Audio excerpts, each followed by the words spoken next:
Assalamualaikum warahmatullahi wabarakatuh. Alhamdulillah, Masya Allah, Tabarakallah. Hari ini saya Jili ingin menceritakan tentang cerita rakyat tentang maling kundang. Jadi pada suatu hari maling kundang kecil itu dia kepengen kerja di laut, kerja di laut seperti ayahnya, karena ayahnya maling kundang itu kerjanya sebagai pelaut. Nah, maling dari kecil, maling kecil udah kepengen kalau misalkan nanti dia besar, dia pengen kerja di laut seperti seperti ayahnya. Gak berapa hari kemudian, maling kundang izin ke ibunya kalau misalkan dia pengen kerja di laut, pengen jadi seorang pelayan di sebuah kapal.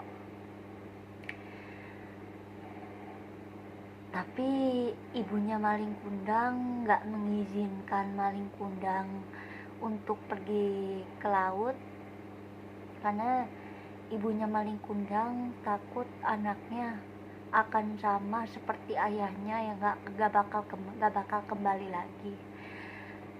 Tapi akhirnya maling kundang mencoba meyakini ibunya kalau misalkan dia bakal balik lagi, kalau dia bakal sering-sering nengokin ibunya. Dan setelah maling kundang berhasil meyakinkan hati ibunya, akhirnya ibunya maling kundang pun mengizinkan maling kundang untuk bekerja di laut. Dan akhirnya maling kundang pun pergi ke laut, bekerja di sebuah kapal. Dan gak berapa lama kemudian maling kundang kecil pun berubah menjadi maling kundang besar.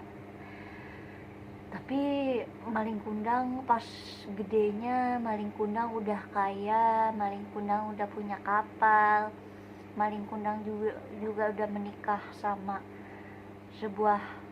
seseorang putri dari sang pemilik kapal. Karena maling kundang udah kaya, udah punya kapal, udah punya istri yang cantik.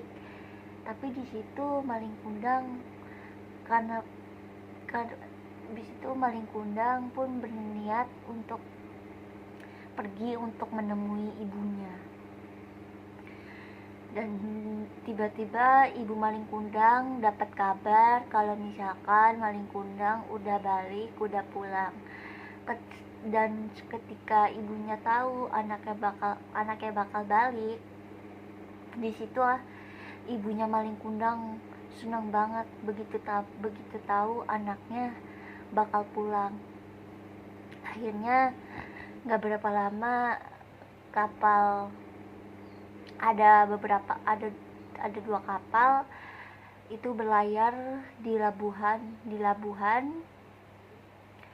Terus tiba-tiba turunlah sosok cowok tampan keren bersama seorang perempuan yang cantik, pintar.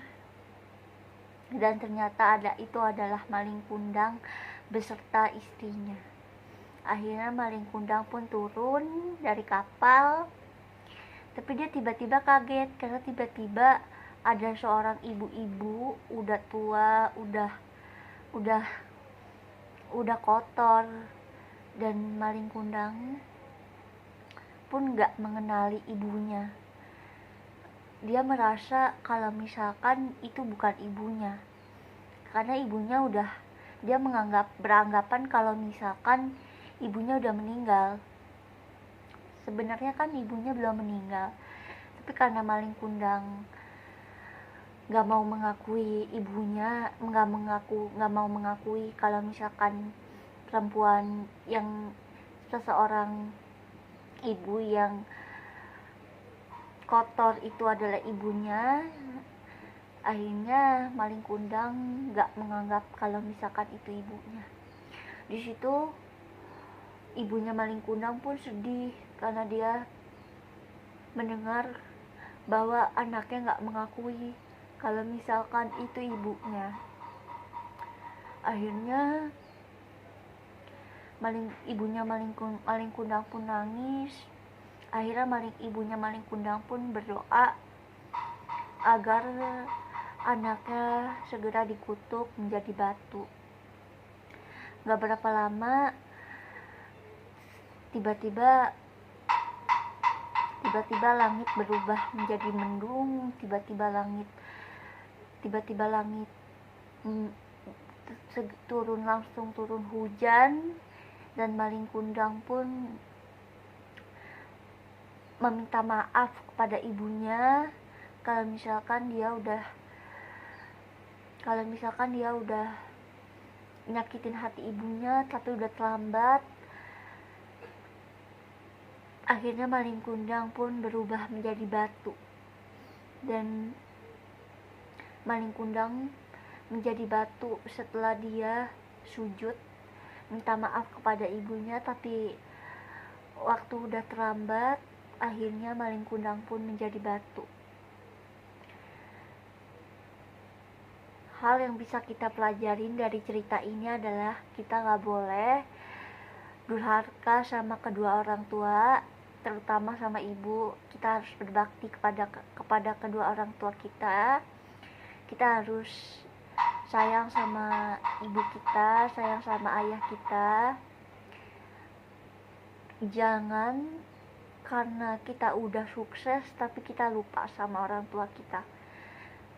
Meskipun nanti orang tua kita udah gak secantik sekarang, ibu kita udah gak secantik sekarang, mereka berdua tetap menjadi orang tua kita.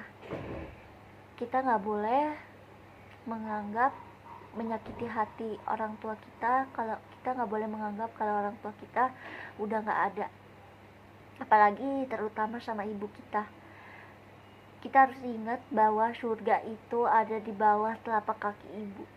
Jadi kita gak boleh menyakiti hati orang tua, gak boleh nyakitin hati ibu kita, apalagi ibu kita yang sudah melahirkan kita dan membesarkan kita. Sekian penjelasan dari aku, semoga videonya bermanfaat. Jangan lupa untuk di like, di komen, di share, di subscribe. Terus jangan lupa aktifkan lonceng notifikasinya biar kalian gak ketinggalan kalau misalkan aku lagi upload video baru. Terus jangan lupa kalian like, kalian komen video apa lagi yang insya Allah nanti aku buatin. Terus jangan lupa juga bagi kalian yang belum subscribe, please subscribe channel YouTube aku. Terus kalian aktifkan lonceng notifikasinya biar kalian gak ketinggalan kalau misalkan aku lagi upload video baru. Aku akhiri dengan salam. Wassalamualaikum warahmatullahi wabarakatuh. Bye bye guys, see you next time to my video. Bye bye.